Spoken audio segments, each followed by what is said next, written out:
Hello and welcome back to Bossing English with Mr. F. We're going to do a video on clothing metaphors in Macbeth, which are kind of scattered throughout the text at the start, and there's a good one at the end.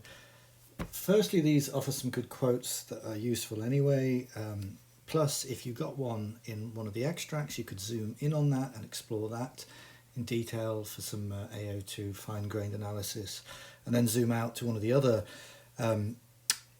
metaphors, clothing metaphors, earlier or later, and use that to kind of tie that thematic idea about symbolic costume and dress in Macbeth together. And again, that can be adapted to different question types, possibly. Let's have a look at some of these clothing metaphors that are used throughout. So it starts with Macbeth early on. Why do you dress me in borrowed robes? So dress is a verb, borrowed is an adjective, and you get the idea of robes being somehow a kind of a costume. Really here it's a title, isn't it? He's just been awarded the Thane of Cawdor, and as far as Macbeth's concerned, the Thane of Cawdor lives. This ties in with the witch's prophecy that he's just heard, and this is why he's probably unsettled, because the prophecy has become true very quickly. I think what this introduces is the idea, and we can almost see this in a meta-theatrical sense, of Shakespeare kind of having a bit of fun with costumes and putting on roles when you perform in a play, and how we, perform in life. There is a kind of performative aspect to life, when we take on new roles in life, such as a thane or king, whatever that might be. So I think, again, I've said this before, in terms of AO3, this comes after Hamlet, and Hamlet is a very, very meta-theatrical play. There's a play within a play, there's several plays within a play. There's the idea of acting as in doing things, and acting as in performing a part, a role. And this comes after Hamlet, and I think maybe some of these ideas, are things that Shakespeare likes to engage with when he's writing theatre and drama. Let's have a look at some more. New honours, so that's new titles, like the Thane of Cawdor. Like as strange, here strange means is an adjective meaning unfamiliar. Garments, clothes, cleave not to their mould, but with the aid of use. There's the idea that one has to, clothes become more comfortable when we wear them for a long time, and then they start to fit us better. And here, clothes meaning the borrowed robe of the title of Thane of Cawdor. He will feel more like a Thane of Cawdor when he is more familiar with it and performing the role of Thane of Cawdor from day to day. So this is really a kind of extended metaphor, building on what Macbeth has said. This is said by Banquo, and it's quite an interesting continuation of the idea of performing a role, and the title being, in a way, a costume that one wears. Later, when Macbeth has talked himself out of killing the king after his, if it were done, really ballsing that one up. If it were done when 'tis done, then 'twere well it were done quickly, at the start of Act 1, Scene 7.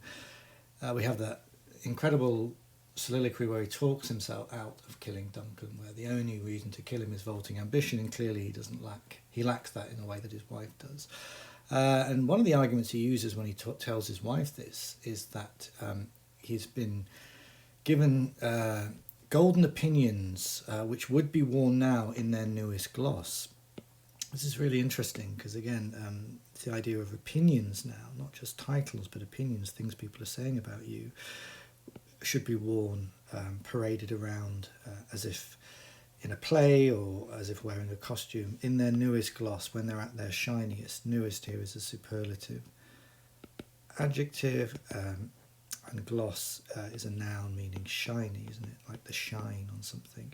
And there's that idea linking back to the golden and the shininess, that you could kind of tie those bits together there. This idea does not wash with Lady Macbeth, who immediately goes on to attack him. But interestingly, like I'll just change that there.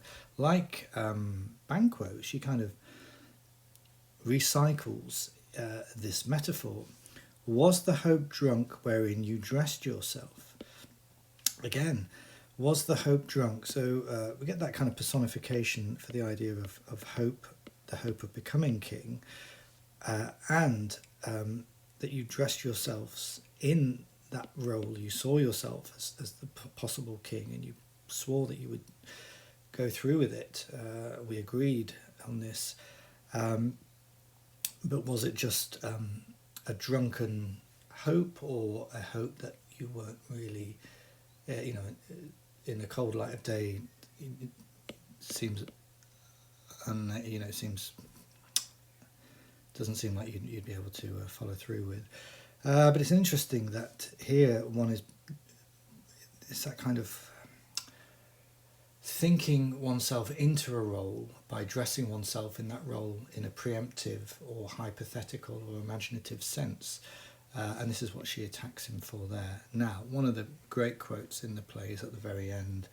Now does he feel his title hang loose about him? And even there, I didn't put that in there, but the hanging loose, you could definitely tie that idea of hanging loose back to no longer cleaving to their mould.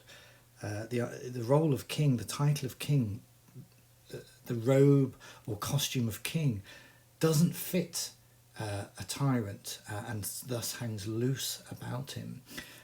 It hasn't cleaved to the mould of Macbeth by the end of the play. Hence he's becoming desperate and doing unkingly things.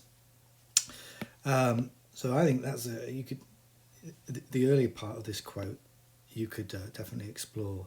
And then there's this amazing simile, isn't there, which kind of develops that idea of things being loose-fitting and not cleaving to their mould in a tight and correct way, like a giant's robe.